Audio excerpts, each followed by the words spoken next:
Hey there, folks. Welcome to our cozy nook of tales and adventures. Today, like every episode, we're unlocking the doors of imagination to explore new worlds, meet fascinating characters, and experience unique emotions. I promise to take you on an unforgettable journey through the power of words. So, get comfy, grab your favorite drink, snuggle into that perfect spot, and get ready to lose yourself in a new story. Leave the outside world behind for a while and dive with me into the depths of storytelling.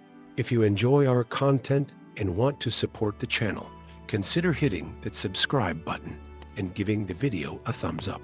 Now, without further ado, let's dive into today's story.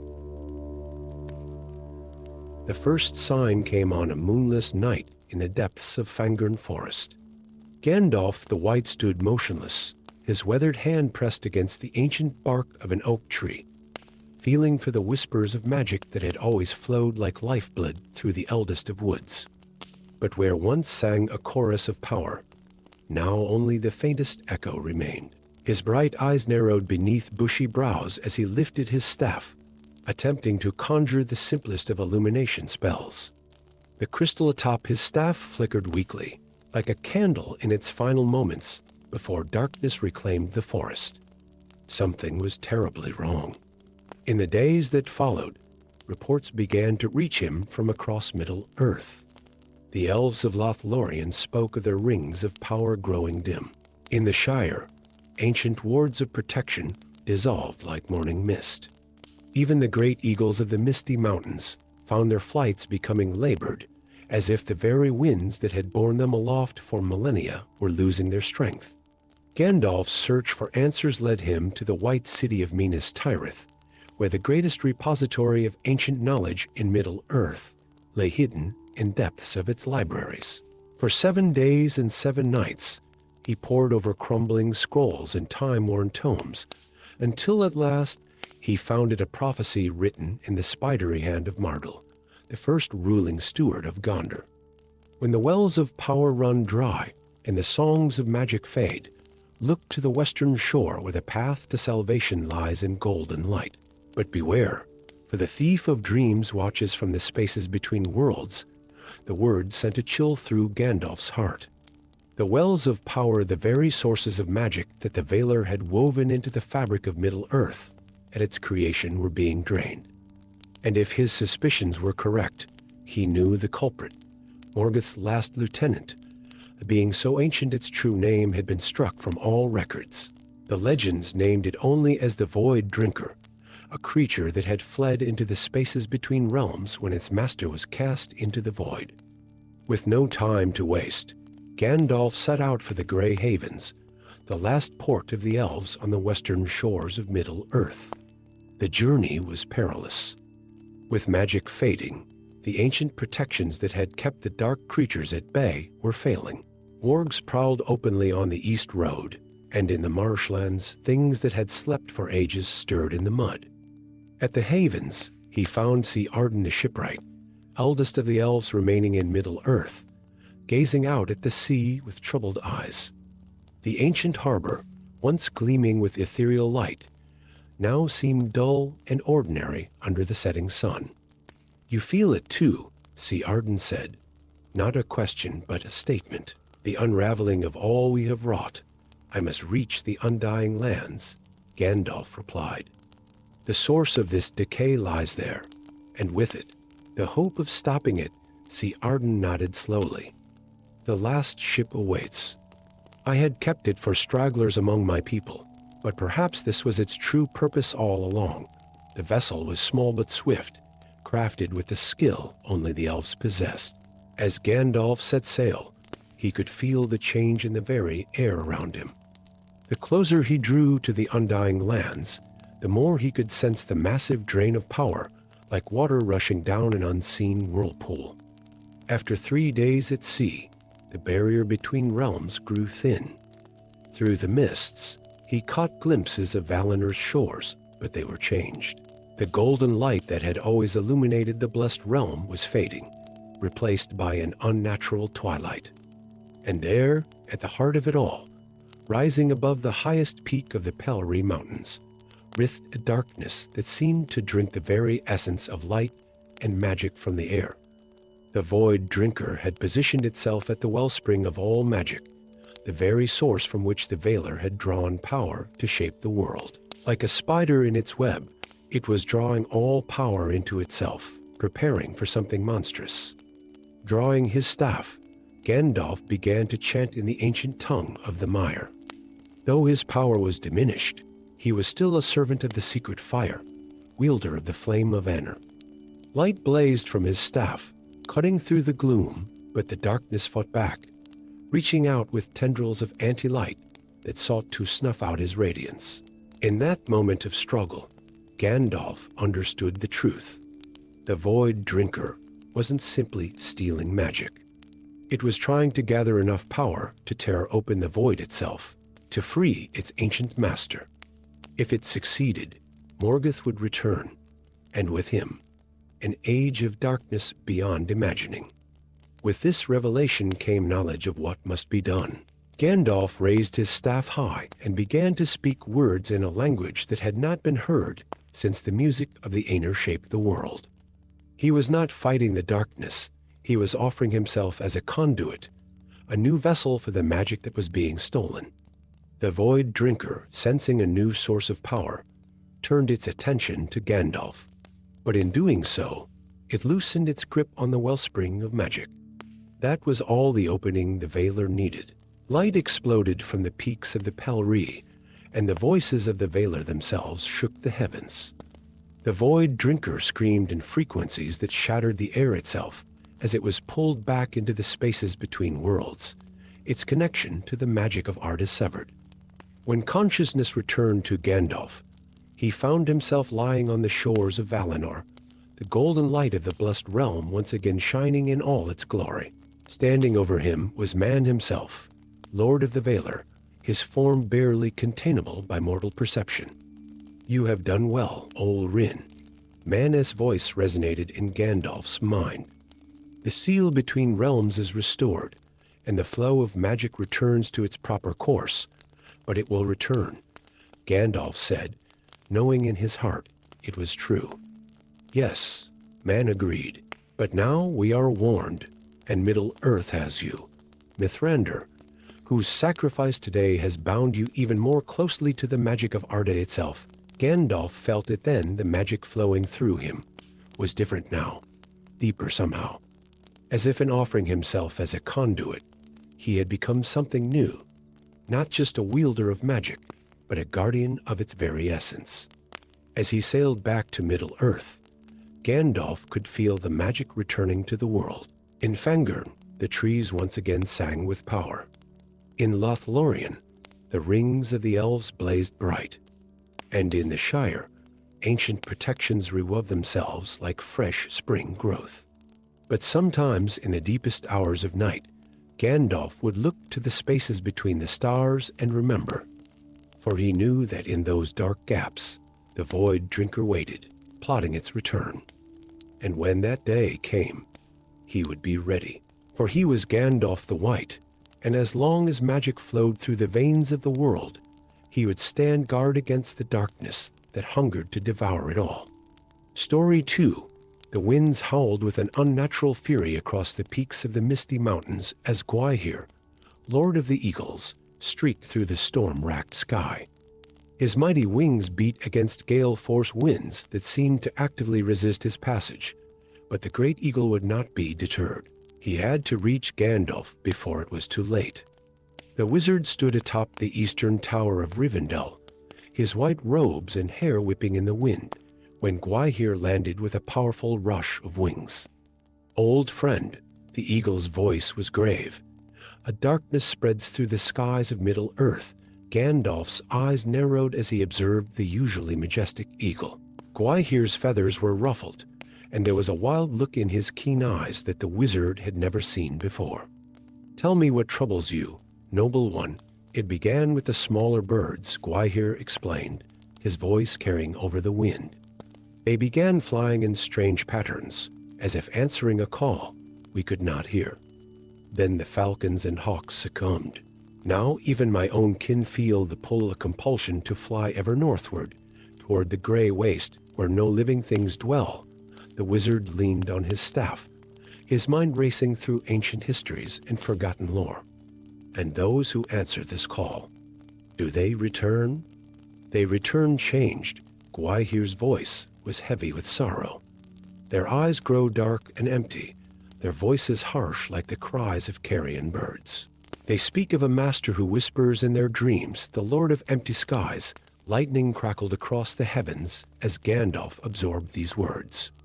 He had heard that name before, in scrolls so old, they crumbled at his touch, speaking of a time before the First Age when Morgoth still walked the world. The Lord of Empty Skies had been one of his first creations, a spirit of wind and void twisted into something that hungered for the freedom of flight itself. We must act quickly, Gandalf declared. How many of your people remain untouched? Perhaps a dozen of my strongest kin, Gwaihir replied. We resist with all our will, but each day the calling grows stronger. Gandalf placed a weathered hand on Gwaihir's feathered head. Then we shall need their help. For if my suspicions are correct, there is only one artifact that can break this curse, the Tear of Man. Hidden in the depths of the Blue Mountains, the journey to the Blue Mountains was treacherous. With each passing league, they encountered more corrupted birds, from tiny sparrows flying in unnaturally geometric patterns to great eagles, whose eyes now gleamed with an inner darkness. They attacked in swarms, forcing Gandalf to create shields of light with his staff, while Gwaihir's remaining loyal kin fought off their corrupted brothers. Deep within the mountain halls, Gandalf and Gwaihir discovered ancient dwarven ruins untouched for millennia. Here, the air was still and heavy with secrets. Following half-remembered maps and intuition, they made their way through collapsed tunnels and over bottomless chasms until they reached a vast underground chamber. At its center, suspended in a shaft of light that seemed to come from nowhere, hung a crystal tear the size of Gandalf's fist. It pulsed with a gentle blue radiance, and the air around it sang with power. This was the Tear of Man, created from the first raindrop that fell upon Arda, blessed with the power of the sky itself. But as Gandalf reached for it, shadows gathered in the corners of the chamber. A voice like the whistling of wind through empty caves echoed through the hall, so predictable, servants of the Valar. Always seeking their trinkets and relics, the darkness coalesced into a form that hurt the eyes to behold, a being of void and wind, with wings made of shadow and eyes like distant dying stars. The Lord of Empty Skies had been waiting for them. This was never about corrupting the birds. Gandalf realized aloud. You wanted us to seek the Tear. For ages it has remained here, beyond my reach. The dark being's voice scraped against their minds. But now you have broken the seals for me. With its power, I shall unmake the very sky itself, returning it to the perfect void it once was. What followed was a battle that shook the mountains to their foundations. The Lord of Empty Skies commanded winds that could slice through stone, while Gandalf wielded fire and light against the darkness. Gwaihir fought with beak and talon, his natural mastery of air helping to counter their enemy's power. In the chaos, Gandalf noticed something crucial. The Tear of Man resonated with each blast of power from the Dark Lord, as if recognizing its opposite. An idea formed in his mind, dangerous but necessary. Gwaihir, he called out. When I give the signal, strike the Tear with all your strength. The wizard began to chant in the ancient tongue of the Valar, words that had not been spoken since the shaping of the world. The Tear began to glow brighter, and the Lord of Empty Skies shrieked in recognition of what was coming. Now, Gandalf commanded. Gwaihir's strike was true. As his talons struck the Tear, Gandalf completed his incantation. Instead of shattering, the Tear exploded with blue-white light that filled every corner of the chamber. The Lord of Empty Skies screamed as the light touched him, his form beginning to dissolve. What you have forgotten, Gandalf declared, his voice ringing with power, is that the void is not the absence of everything, it is the potential for anything. The Tear doesn't destroy. it creates. The light continued to build until it was blinding. When it finally faded, the Lord of Empty Skies was gone, transformed by the power of pure creation into countless motes of light that drifted upward like stars returning to the heavens. Across Middle-earth, the corrupted birds awakened from their dark enchantment. The unnatural storms calmed, and the sky seemed somehow bluer than before, as if freshly washed by the power of Man-Esther. As Gandalf and Gwaihir emerged from the mountain, the eagle spoke softly. The skies feel different now. Lighter somehow, yet fuller. The void our enemy commanded has been filled with possibility. Gandalf smiled, watching the transformed essence of their foe drift skyward. Sometimes the greatest evil can be undone not by destruction, but by reminding it of what it once was. Together, they watched the new stars take their place in the heavens, eternal reminder that even in the darkest void, light could always be rekindled. For as long as the wind would blow and birds would fly, the skies of Middle-earth would never truly be empty again. Story 3. In the silent halls of Orthanc, where shadows danced like memories of darker days, Gandalf the White sat in deep meditation. The war was won, the ring destroyed, yet something tugged at the edges of his consciousness, whispers of a reality that should not be.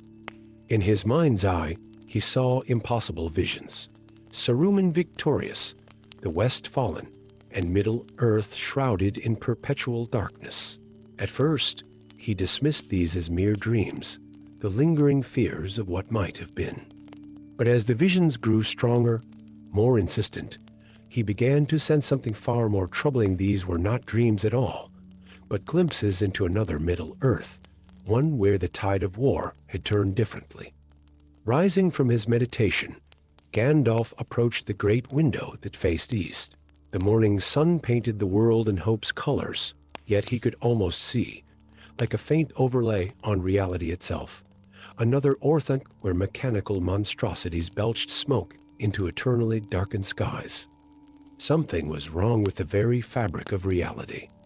His investigation led him to the depths of Minas Tirith's archives, where ancient scrolls spoke of the Mirror of Time, an artifact crafted by the Noldor in the First Age. This was no mere seeing stone like the Pallant Ree, but a tool that could peer through the walls between worlds. According to the texts, it had been sealed away in a secret vault beneath the White City, deemed too dangerous for even the wisest to wield. But as Gandalf studied the deteriorating parchments, a familiar voice spoke from the shadows. I wondered when you would feel it too. Stepping into the lamplight was Saruman, yet not the Saruman he knew. This one was older, more weathered, his once pristine robes gray with ash and wear. Most striking were his eyes, filled with a haunted wisdom that spoke of unimaginable regret. In my world, the alternate Saruman spoke softly. I succeeded in taking the ring. The victory I thought I wanted became my prison, and Middle-earth paid the price for my pride. He gestured to the air around them, which seemed to ripple like water. Now, the walls between realities grow thin.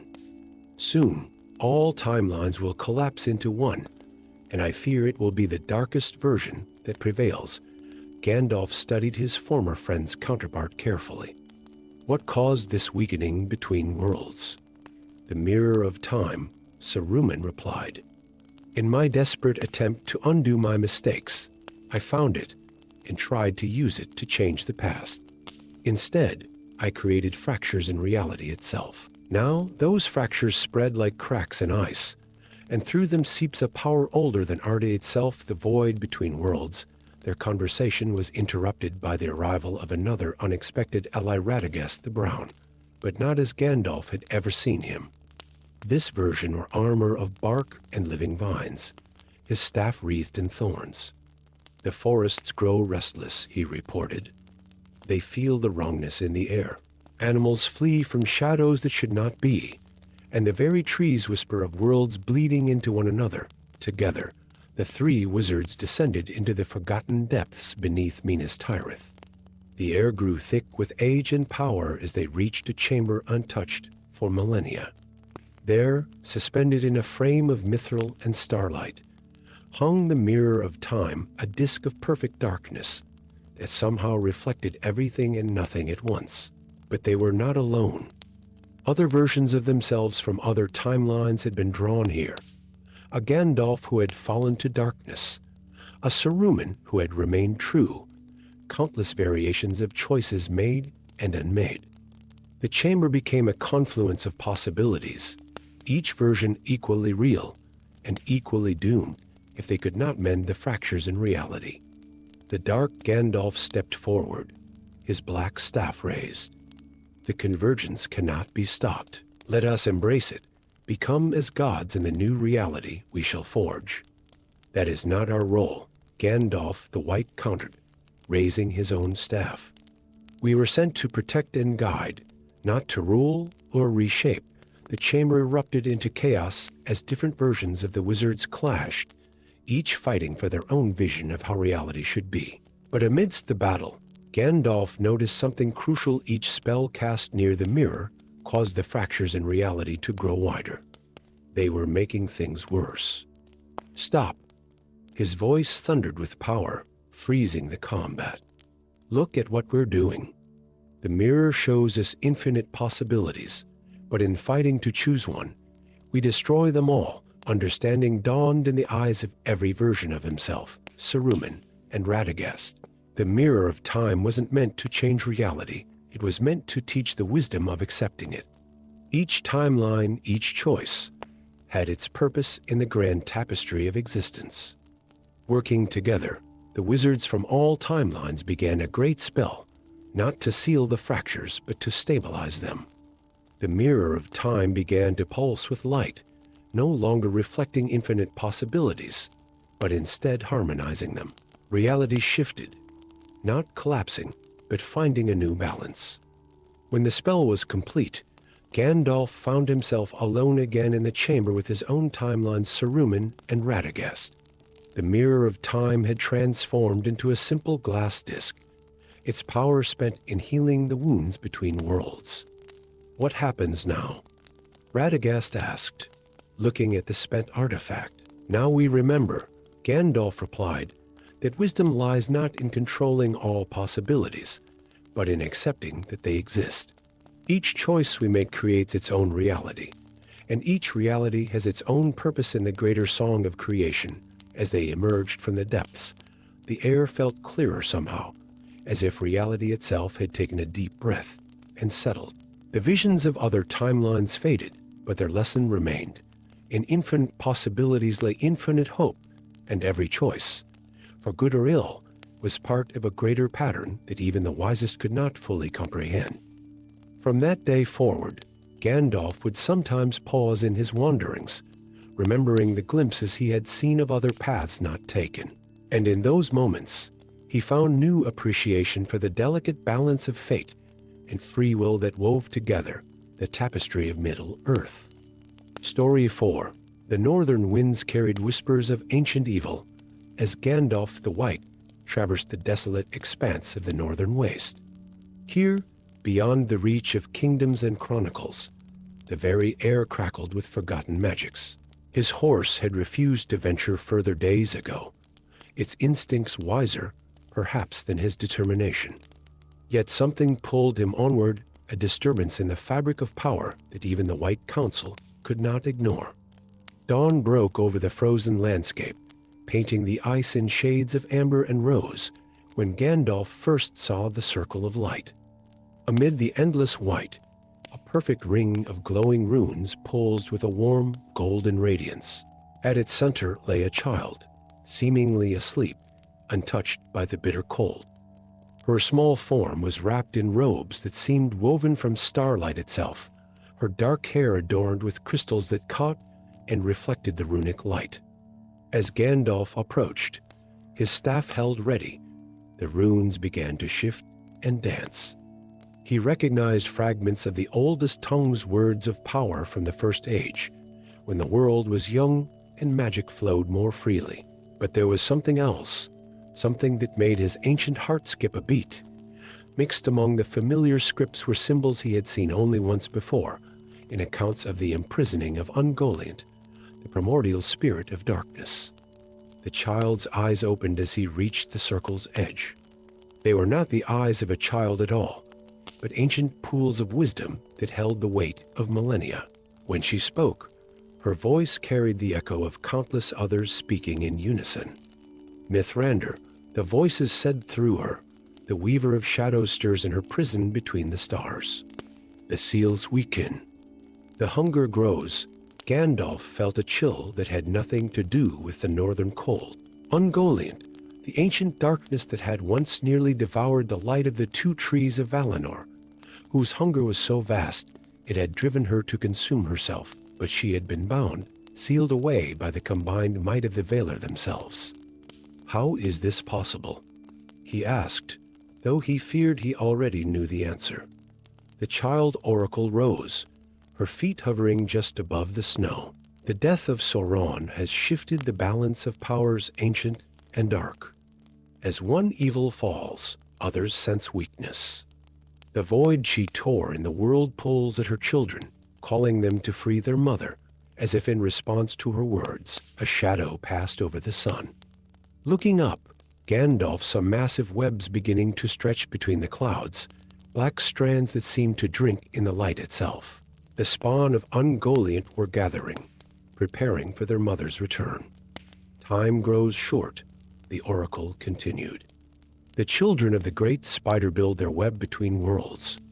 When the pattern is complete, their mother will have her bridge to return. Her many-voiced speech took on an urgent tone. You must gather them, Mithrandir. The last of the great dragons who remember the light of the two trees. The remaining Ents who still speak the old tongues. They remember her weakness, and what weakness would that be? Gandalf asked, even as he noticed the webbing in the sky growing thicker, the day growing darker. Light, the child oracle smiled, but not just any light. The light of creation itself, which still burns in those who witnessed the world's dawn. United, their combined radiance can rekindle what Ungoliant once tried to devour. But beware, her children will try to stop you. They already come. The sound of skittering legs filled the air. From behind ice formations and snowdrifts emerged spiders larger than horses, their eyes glowing with malevolent intelligence. The child oracle's form began to fade like mist in morning sun. Find them, Mithrandir. Unite them. The fate of all light hangs in the balance. With these final words, she vanished, leaving only the glowing runes, which themselves began to dim. Gandalf raised his staff as the spider creatures encircled him. White fire erupted from the crystal tip, driving back the darkness. But he could feel their hunger, an echo of their mother's endless appetite. Pulling at the very light, he commanded. The next days became a desperate race. Gandalf traveled without rest, seeking out the most ancient beings of Middle-earth. In the depths of Mirkwood, he found Lorien, last of the great fire drakes who had turned from darkness, hiding as a mountain. In the far corners of Fangorn, he gathered the eldest Ents, whose memories stretched back to the first dawn. Meanwhile, the darkness spread. Great webs began to cover whole regions, plunging them into shadow. Creatures that had long slept in deep places awakened, drawn by their mother's imminent return. The spawn of Ungoliant grew ever bolder, their numbers multiplying as they prepared for their mother's emergence.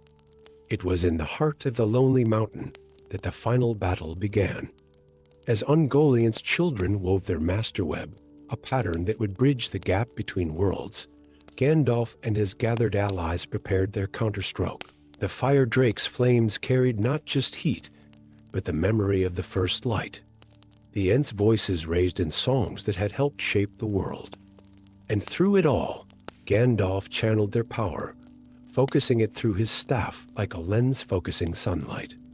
The air itself seemed to tear open as Ungoliant began to emerge, a darkness deeper than mere absence of light, a hunger older than the world itself.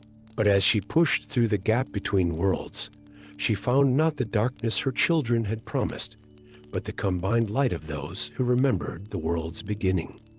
The battle between light and darkness shook the foundations of Middle-earth. Mountains trembled, seas roiled, and the sky itself seemed to crack. But in the end, light prevailed. Ungoliant was driven back, her children scattered or destroyed, their webs burning away like mist before the dawn. In the aftermath, as the world settled back into its proper order, Gandalf stood with his unlikely allies. The fire drake returned to his slumber, the Ents to their forest. But something had changed. The light in the world seemed somehow brighter, as if in defending it, they had made it stronger. Years later, travelers in the northern waste would sometimes speak of seeing a child walking through the snow, leaving circles of glowing runes in her wake.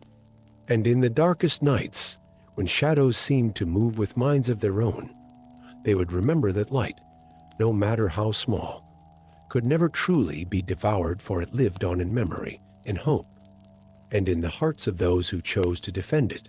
Story 5.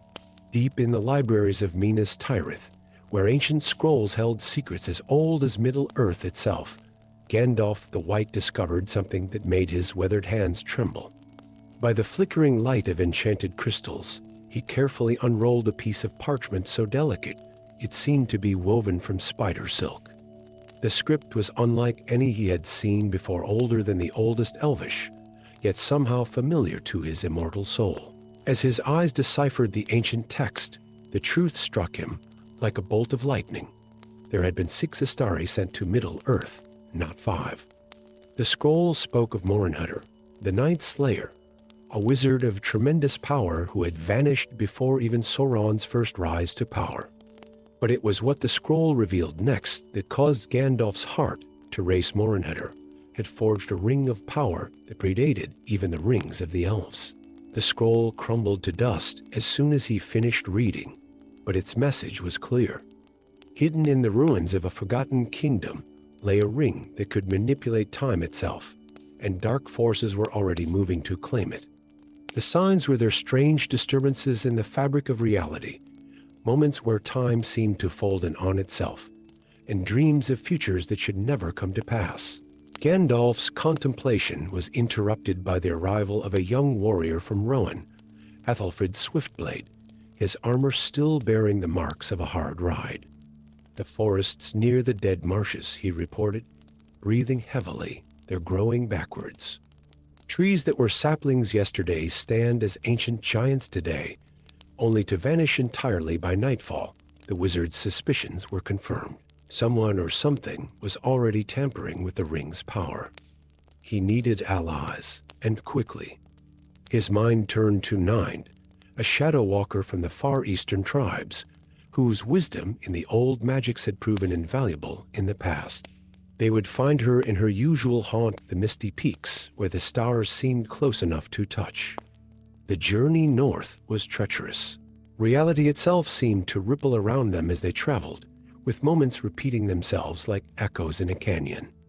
They found Nind exactly where Gandalf expected, though she seemed to have been waiting for them for both a moment and an eternity.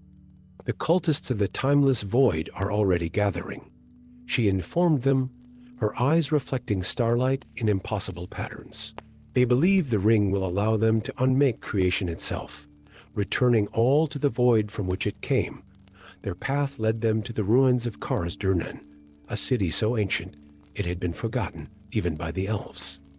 Here, time flowed like water in a disrupted stream in some courtyards. Autumn leaves fell upward to reattach themselves to trees, while in others, centuries passed in the span of heartbeats. At the heart of the ruins, they found what remained of the first temple, where the Astari had first arrived in Middle-earth. And there, surrounded by cultists in robes that seemed to absorb light itself, stood a figure Gandalf had seen only in the most ancient of visions, Morinhutter himself. The Lostester had changed in his long exile. His robes, once white as morning, now shifted between colors that had no names. In his hand, he held a ring that seemed to be made of frozen time itself, causing the air around it to bend and twist. "Brother," Morinhutter's voice echoed strangely, as if reaching them from multiple moments at once. I have seen every possible future, every branching path of fate. In all of them, creation itself becomes corruption. The only solution is to return everything to the void, to start anew. You see with eyes tainted by time's madness, Gandalf responded, his staff blazing with white light. The future is not for us to unmake, but to guide and protect. The battle that followed defied description. Morinhutter wielded the ring's power to fragment time itself, attacking from multiple moments simultaneously. Ethelfrid found himself fighting the same cultist across different ages as a young warrior, an old man, and a child, all at once. Ninda's shadow magic proved crucial, allowing her to step between the fractured moments and disrupt the cultists' coordination. But it was Gandalf who faced the greatest challenge. Drawing upon powers he had not used since before the shaping of Arda, he engaged Morinhutter in a duel that transcended time itself. Their staffs clashed with forces that could have sundered mountains, each blow rippling through multiple realities. In the end, it was not power that decided the battle, but understanding. As their magics intertwined, Gandalf glimpsed what his brother had seen: the endless possibilities, the weight of infinite futures. But where Morinhutter had seen only the potential for corruption, Gandalf recognized something else: hope, endlessly renewing itself across every timeline. "Look again, brother," Gandalf commanded, channeling his power not to attack, but to share his vision. "In every future you saw corruption. Did you not also see those who fought against it? In every darkness, did you not see light kindled anew?" The ring pulsed, responding to the truth in Gandalf's words. Morinhutter hesitated, and in that moment, Nine struck. Her shadow magic enveloped the ring, while Ethelfrid's blade, blessed by the light of multiple dawns it had witnessed in the time-fractured ruins, struck it with unerring precision.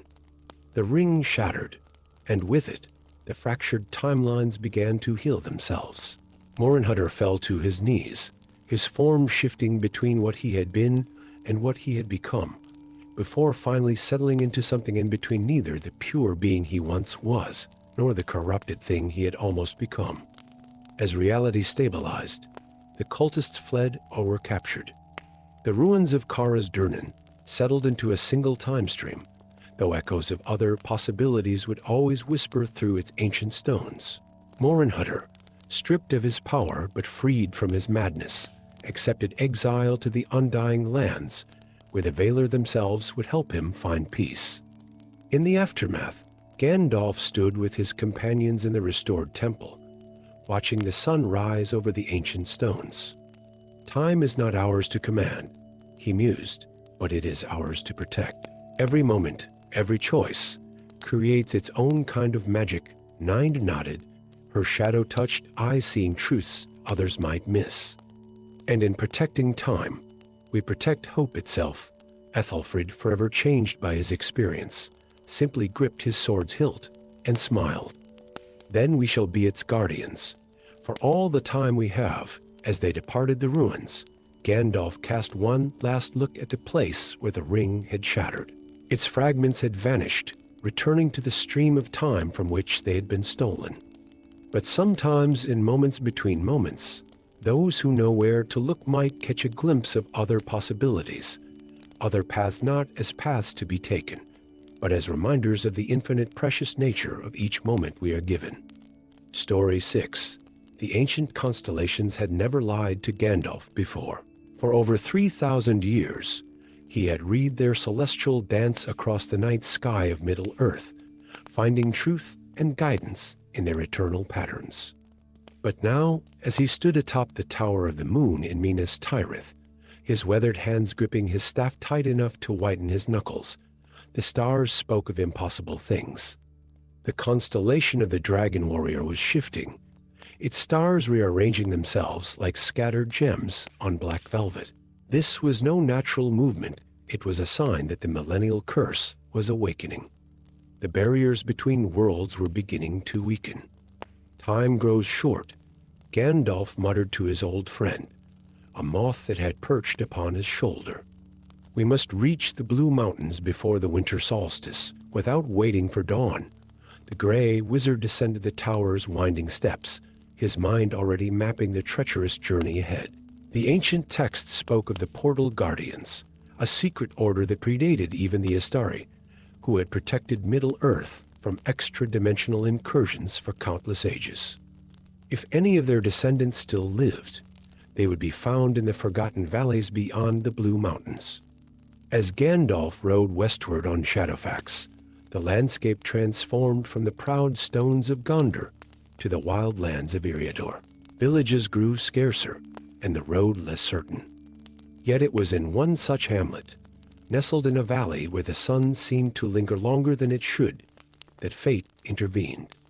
The sound of clashing steel drew him to a small clearing where a young man practiced sword forms against invisible opponents. But it wasn't the youth's martial prowess that caught Gandalf's attention. It was the mark on his forearm, visible as his sleeve fell back, a spiral of silver stars, identical to the one Gandalf himself bore beneath his gray robes. The young man, who introduced himself as Alduin, was an apprentice to the village healer, but his true passion lay in the study of old magic. As they spoke through the night, Gandalf learned that Alduin had been found as a baby, wrapped in a cloak bearing symbols of the ancient tongue. "The stars are moving," Alduin said suddenly, his eyes reflecting the night sky. "They speak of doors opening that should remain closed." Gandalf's heart quickened. Here was one who could see the truth written in the heavens, just as he could. The coincidence was too great to ignore. Together, they journeyed toward the Blue Mountains, their path growing stranger with each passing day. Ancient ruins emerged from morning mists, bearing markings that matched the symbol they shared. Creatures of legend thought to be mere myths watched their passage from the shadows of primordial forests. In a valley that seemed to exist between heartbeats, they found the last of the Portal Guardians, a woman named Celesta, whose silver hair seemed to capture starlight even in darkness. Her small cottage was filled with star charts and devices that measured the space between realities. "I have waited for this day," she said, her eyes moving between Gandalf and Alduin. "The mark you both bear is no coincidence. It is the sign of the Starweavers, those who can mend the fabric of reality itself." She revealed that every 1,000 years, the boundaries between worlds grew thin, allowing creatures from other realms to slip through. The Portal Guardians had always stood watch, using their powers to seal any breaches. But their numbers had dwindled, and now only Celesta remained. But the stars themselves chose to intervene. She continued, touching the marks on their arms. "Gandalf, when you were sent to Middle-earth as an Astari, you were given this mark for a purpose greater than even the Valar knew. And you, Alduin, are no ordinary orphan. You're of the same celestial essence, born from the stars themselves when they knew this day would come. As the winter solstice approached, they worked together to understand the ancient arts of the Portal Guardians." Gandalf found that his powers, combined with Alduin's innate connection to the stars, could create magic beyond anything he had known before. They were not master and apprentice, but two halves of the same cosmic force.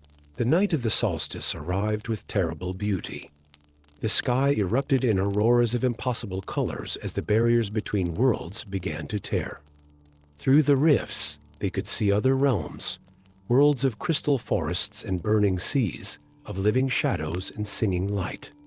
Creatures began to slip through, first small things that skittered and gleamed, then larger beings that defied description. Standing atop the highest peak of the Blue Mountains, Gandalf and Alduin raised their staffs to the fractured sky. Their shared mark blazed with stellar fire as they began the ancient spells of sealing. But it wasn't enough. The rifts were too numerous, the barriers too weak. As hope began to fade, Celesta stepped forward, her voice rising in a song older than Middle-earth itself. She was channeling the power of all the Portal Guardians who had come before, offering their collective strength through her sacrifice. The mark shared by Gandalf and Alduin flared blindingly bright. In that moment, they understood. They were not just sealing the rifts, they were reweaving the very fabric of reality, strengthening it with patterns of starlight and spells of binding. Their power flowed together, neither greater nor lesser, but perfectly balanced. As the last rift sealed and the sky cleared to reveal familiar stars, Celesta smiled and faded away, her physical form dissolving into points of light that rose to join the constellations above. She had become one with the celestial guardians who had watched over Middle-earth since the First Age. Gandalf looked at Alduin, seeing him truly for the first time. "We are bound by more than marks or magic," he said softly. "The stars chose to create you, as they once chose to guide me to Middle-earth. We are both their children, tasked with keeping the balance between all worlds." Alduin nodded. His young face was beyond its years. "And we are not alone," he said, pointing to the sky where new constellations had formed, constellations that told their story and would guide future guardians when the barriers again grew thin. Together, they descended the mountain, knowing that while this crisis had passed, their work was not finished. There would always be places where reality wore thin, where the impossible bled into the possible. But now, the stars had two weavers to mend such tears, two guardians to watch over the delicate fabric of existence. And in the night sky above Middle-earth, the stars danced on, their patterns holding secrets and promises for those who knew how to read them, their light a reminder that some magic transcends all worlds and all understanding. Story 7. The ancient wards of Middle-earth were failing. Gandalf felt it first in the gentle lands of the Shire, where the very air seemed to grow thin, like a well-worn cloth threatening to tear. The protective enchantments that had kept the realms of men, elves, and dwarves safe for millennia were unraveling like threads pulled from a tapestry. Standing at the edge of a cliff overlooking the misty valleys of Eriador, Gandalf's weathered hand trembled as he traced protective runes in the air. They flickered weakly like dying fireflies before dissipating completely. This confirmed his worst fears. The ancient magics were not merely weakening, they were dying. There was only one solution, though it made his ancient heart heavy with dread. He would have to break his most solemn oath, sworn to the Valar themselves, never to enter the forbidden realm of Utumno, Morgoth's first and greatest fortress. Yet within those cursed depths lay the wellspring of all magic in Middle-earth, both light and dark. The journey north took many weeks, each step bringing him closer to lands where the very rocks seemed to whisper with malevolent intent. The air grew colder, and the stars themselves appeared to dim, as if reluctant to cast their light upon this cursed realm. Even Shadowfax, his faithful steed, grew increasingly restless as they approached the ruins of Utumno. It was there, in the shadow of black peaks that seemed to pierce the very sky, that Gandalf encountered the obscure council. They emerged from the darkness like fragments of shadow-given form, 7 figures in robes of deepest purple, their faces hidden beneath hoods that seemed to swallow light itself. "We have awaited you, Mithrandir," spoke their leader, whose voice carried the weight of centuries. "We are what remains of the Order of the Dark Light, keepers of forbidden knowledge that even the Valar feared." The leader lowered her hood, revealing features that might once have been elven, though now they held an otherworldly quality that made Gandalf's magical senses prickle with unease. She introduced herself as Morleth, once a high elf of Valinor who had discovered that darkness, properly understood, could serve the light. "We have found a way," Morleth explained, leading Gandalf through ancient halls carved with runes of power, to harness the very forces that Morgoth used to corrupt this world, to turn them to purposes of protection and healing. Deep within Utumno's vast chambers, they showed him wonders that made his ancient heart race, gardens of crystal flowers that grew in complete darkness, fountains of liquid shadow that could heal any wound, and artifacts that could turn the very power of corruption against itself. But surely, Gandalf argued, even as his eyes were drawn to the mesmerizing dance of shadow and light, such power carries a terrible price. The darkness cannot be controlled without it controlling you in turn, Morleth smiled, a gesture both beautiful and terrible. That is what the Valar would have you believe. They fear what they do not understand. But you, Mithrandir, you have walked among mortals long enough to know that truth is rarely so simple. Light casts shadows, and shadows define the light. As the days passed in that timeless realm, Gandalf found himself drawn deeper into the Order's knowledge. They showed him how to weave spells of protection using both light and shadow, creating barriers far stronger than anything the old magics could achieve. He learned to see beauty in the darkness, to understand its necessity in the great balance of all things. Yet even as he mastered these new arts, a subtle change began to take hold. His gray robes began to shimmer with an inner darkness, and his eyes gained a deeper, more knowing look. He could feel the power growing within him, power enough to protect all of Middle-earth for ages to come. It was during a moment of quiet contemplation, as he stood before a mirror of black ice, that Gandalf finally understood the true peril. His reflection showed not just himself, but all the possible versions of himself, a being of pure light, a creature of absolute darkness, and countless variations between. The power offered by the obscure council was real, yes, but it was also a seduction, a path to good intentions led astray. In that moment of clarity, Gandalf remembered the words of Galadriel when she faced her own temptation. All shall love me in despair. He now understood the true test before him. The failing wards of Middle-earth were not a crisis to be solved with greater power, but a challenge to be met with greater wisdom. Rising from his chambers in the dead of night, Gandalf began a complex ritual, drawing upon both the light he had always known and the shadow he had learned to understand. But instead of seeking to control these forces, he worked to bring them into harmony, accepting their eternal dance. The members of the obscure council found him at dawn, standing in their great hall, his staff blazing with a light that cast no shadows. "You choose to reject our gifts?" Morleth asked, her voice heavy with disappointment. "No," Gandalf replied, his voice carrying the weight of his newfound understanding. "I choose to honor them by understanding their true purpose. The wards of Middle-earth were never meant to last forever. They must be renewed not through power, but through the balance of all things, with a gesture that combined all he had learned of both light and shadow. Gandalf began the work of renewal.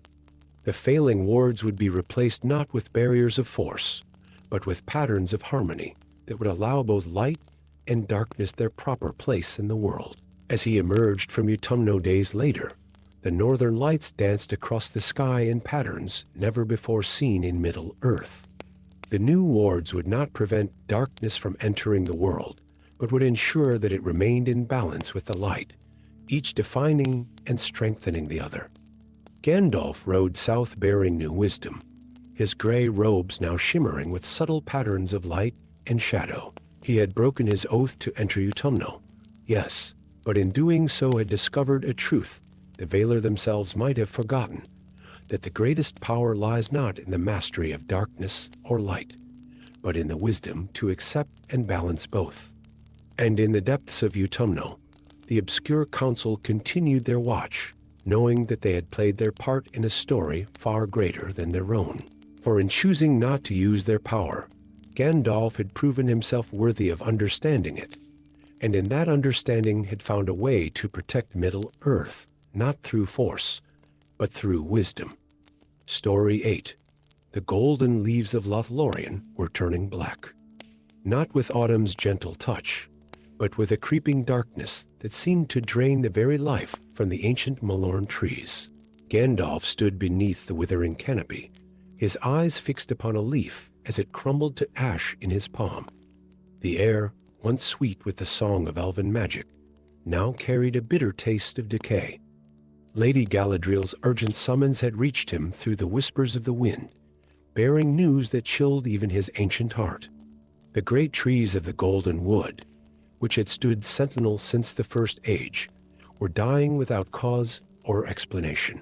With their passing, the protective magic that shrouded the realm would soon fail. The trees speak of a shadow that should not be.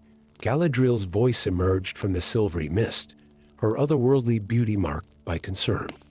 But this shadow bears a familiar signature, Mithrandir. It bears your touch. Gandalf's grip tightened on his staff. For weeks now, his dreams had been haunted by visions of a twisted figure wielding powers that mirrored his own. A shadow self that moved through time like smoke through branches, leaving destruction in its wake. In Galadriel's garden, the legendary mirror stood still and dark, its surface clouded for the first time in its ancient history. As they approached, ripples disturbed the water, though no wind stirred the air. Within its depths, images began to form. A future Middle-earth laid waste, its lands scorched by magical fires that burned with unnatural white flame. And there, standing amid the devastation, was Gandalf himself, or rather, what he might become. "The mirror shows a possible future," Galadriel whispered, "one where you failed in your mission and succumbed to despair. This shadow you has found a way to reach backward through time, seeking to ensure his future comes to pass." The revelation struck Gandalf like a physical blow. Every choice he had ever made, every battle fought, every burden borne, all had led to a future where he became the very darkness he had sworn to fight. But how? What crucial moment would transform him from protector to destroyer?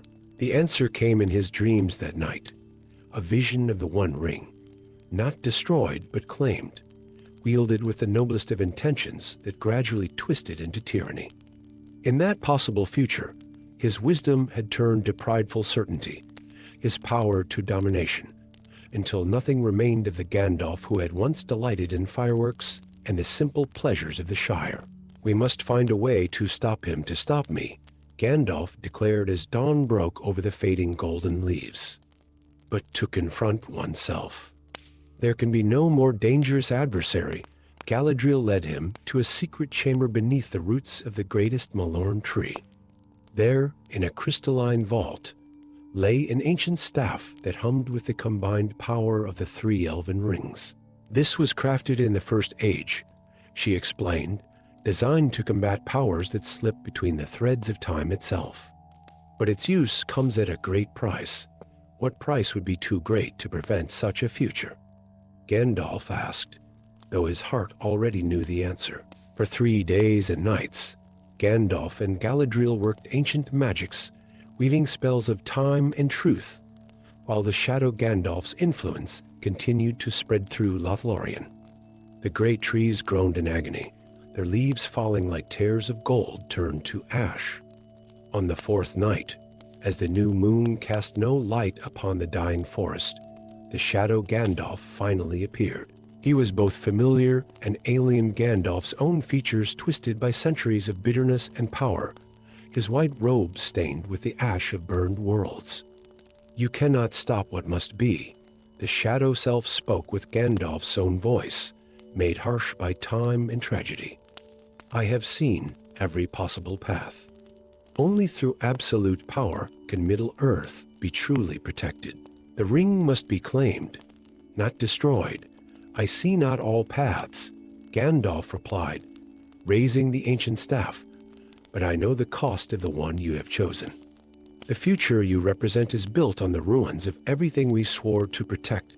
The battle that followed shook the foundations of Lothlorien." Light clashed against shadow as two versions of the same being brought their full power to bear. The shadow Gandalf wielded centuries of accumulated knowledge and power, but the present Gandalf fought with something stronger: hope and the wisdom to choose a better path. In the end, it came down to a single moment. As their staffs locked in a blast of pure energy, Gandalf looked into his corrupted self's eyes and saw not an enemy to be destroyed, but a possibility to be understood and rejected.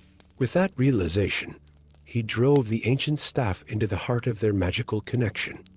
The price of victory was high. The staff of the First Age shattered, its power combining with Gandalf's own to not just defeat his shadow self, but to heal the very breach in time that had allowed this possible future to reach back and threaten the present. The shadow Gandalf dissolved like mist in morning sun, not destroyed, but rather unmade a future that would now never come to pass. As dawn broke over Lothlorien, the Malorn trees began to heal. Gold returned to their leaves, and the air once again sang with elven magic. But Gandalf was changed. The encounter had left him with the weight of understanding just how fine the line was between wisdom and pride, between power and corruption. "You chose well," Galadriel said softly, finding him later beneath the renewed canopy. "Not to destroy your shadow, but to understand and prevent it. That is the truest victory," Gandalf nodded, watching the morning light play through golden leaves that would now never turn to ash. The experience had taught him perhaps the most valuable lesson of his long existence, that the greatest threats often come not from external darkness, but from the shadows we could cast ourselves. As he prepared to leave Lothlorien, the forest now restored to its full glory, Gandalf carried with him a deeper appreciation for the wisdom of restraint. His path forward was clearer than ever, not as a wielder of great power, but as a guide helping others find their own way through the darkness. And in the gentle rustle of healing Malorn leaves, the wind seemed to whisper of a future, both changed and saved, where wisdom had triumphed over power, and hope had overcome despair. Story 9.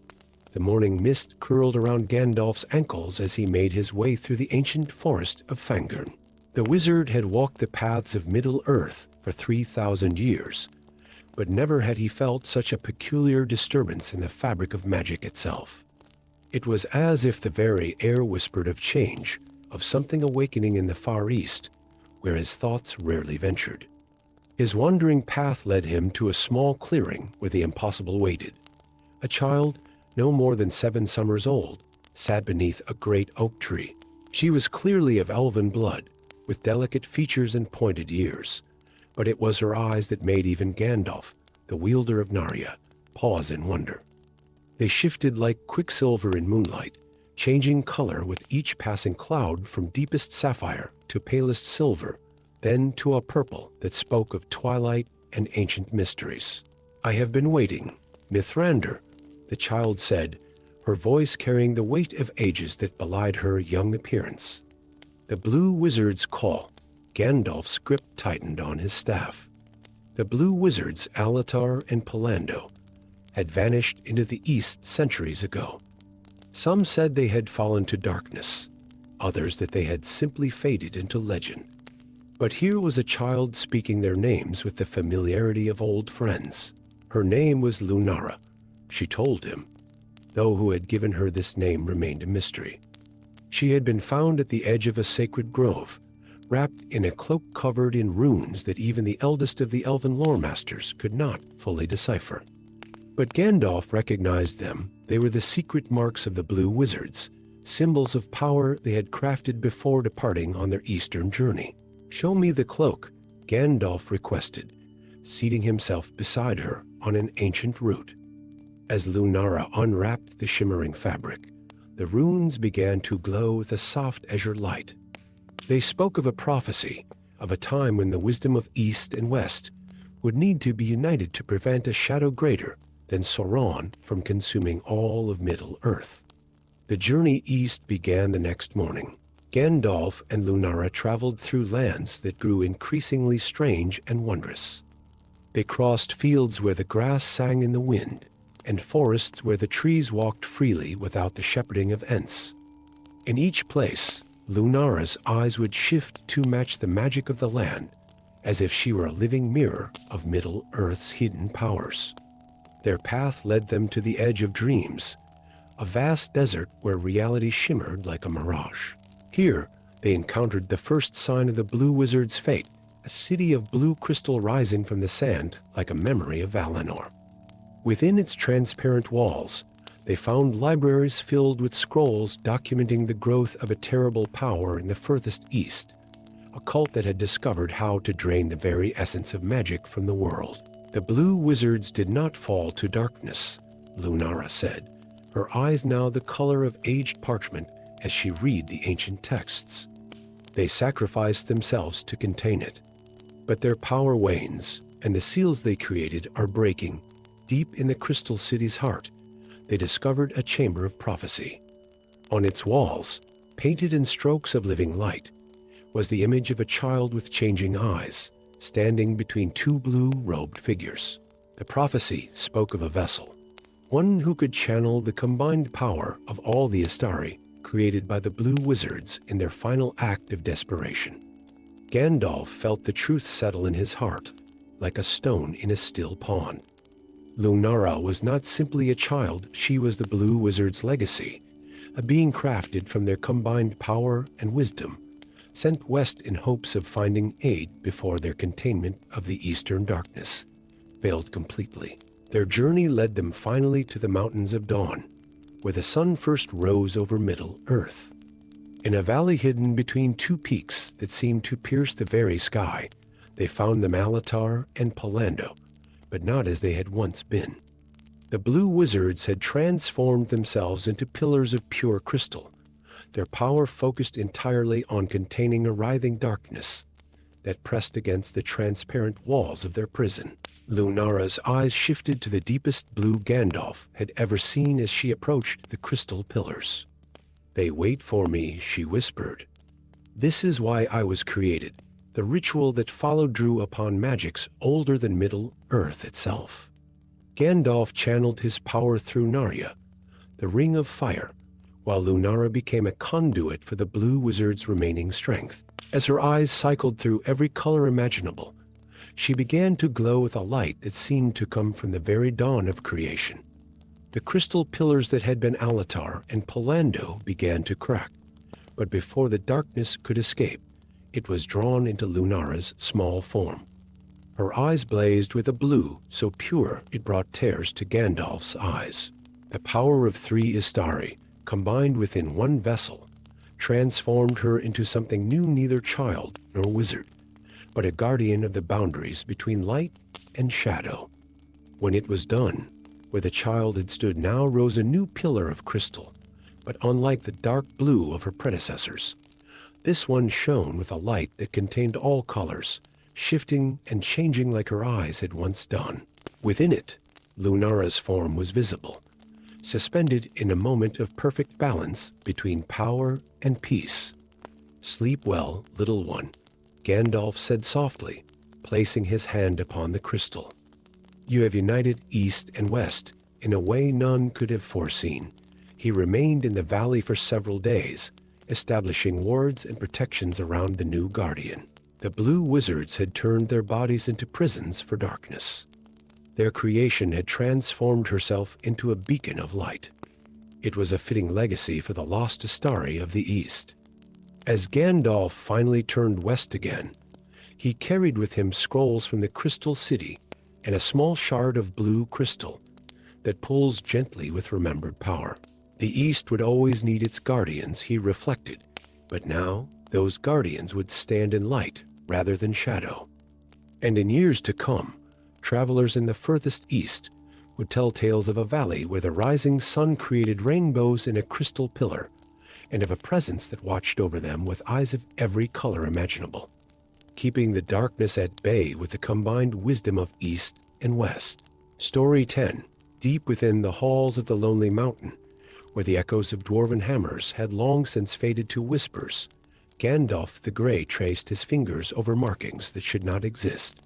The runes were neither dwarvish nor elvish, their patterns so ancient, they seemed to writhe beneath his touch, pulsing with a power that predated the First Age itself. The wizard had come to Erebor at the behest of King Diin, who spoke of strange dreams plaguing his people, visions of something stirring in the deepest minds, where even the boldest dwarves feared to delve. But it was the growing warmth in the mountain's roots that troubled Gandalf most, a heat that spoke not of dragon fire, but of something far more primordial. "There are places in the deep," Diin said, his voice unusually hushed in the torch-lit chamber, where the very rocks seemed to breathe, as if in response to the king's words. A tremor ran through the mountain, causing dust to rain from the ancient ceiling. The runes on the wall flared briefly with an inner light, casting shadows that moved in ways shadows should not. Gandalf's research in the libraries of Minas Tirith had hinted at this possibility, though he had prayed it would not come to pass. Before Morgoth had risen, before the elves had awakened, there had been other powers in Middle-earth, beings of stone and flame, that had slumbered since the world's shaping. "We must seal the lower minds," Gandalf declared, but even as he spoke, another tremor shook the mountain, stronger this time. The runes blazed brighter, and in their light, the wizard saw something that made his ancient heart grow cold. The markings were spreading, crawling across the stone like roots of some metallic vine. Their search for allies led them to an unexpected source. In the restored city of Dale, they found Kirin, a young dragon who had been orphaned during Smaug's reign. Unlike his larger, more fearsome kin, Kirin was no larger than a horse and possessed an innate understanding of the mountain's deep magic. "The stone speaks of the firstborn," Kirin said, his scales shimmering with an inner light as he pressed his snout against the marked walls. "Not the elves, the true firstborn.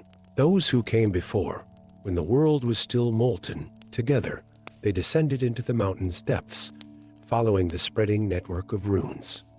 The air grew increasingly thick with ancient power, and even Gandalf's staff struggled to pierce the otherworldly shadows that gathered around them. Kirin's presence proved invaluable, as his dragon sight could perceive pathways and dangers invisible to others. In the lowest reach of Erebor, deeper than any dwarf had mined in an age, they found a vast chamber that defied comprehension.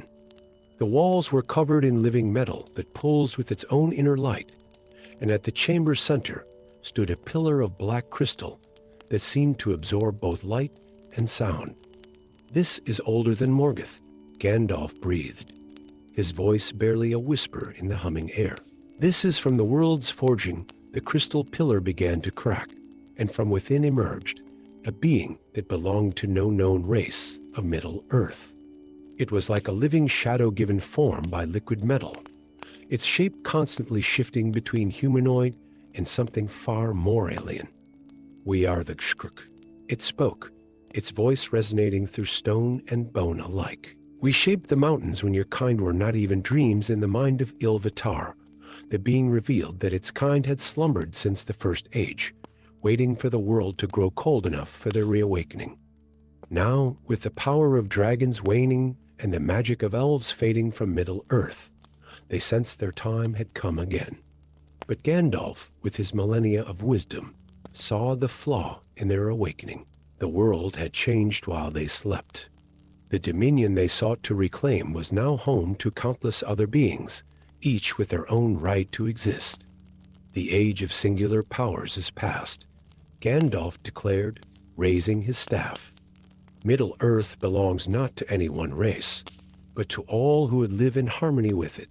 The battle that followed shook the mountain to its foundations.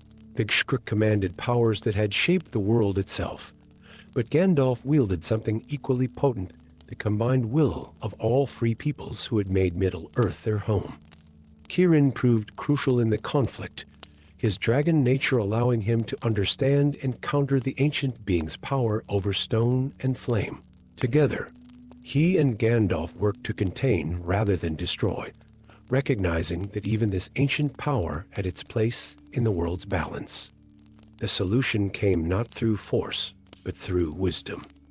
Using knowledge gained from the runes and Kirin's insights, Gandalf devised a compromise. The Gkor could remain within the mountain, lending their strength to its foundations, but would do so in harmony with those who dwelt above. "Your power need not be lost," Gandalf told the ancient being, "but it must be shared. The mountain can be a bridge between old powers and new, a place where ancient wisdom strengthens present needs. The pact they forged that day transformed the lonely mountain." The Gkor's power was channeled into the very stone, creating forges that would never cool and halls that would never crumble. In return, they gained a connection to the world above through the songs and works of the dwarves who honored their presence. Kirin chose to remain as a guardian of this new alliance, his presence ensuring that neither side forgot the delicate balance they had achieved.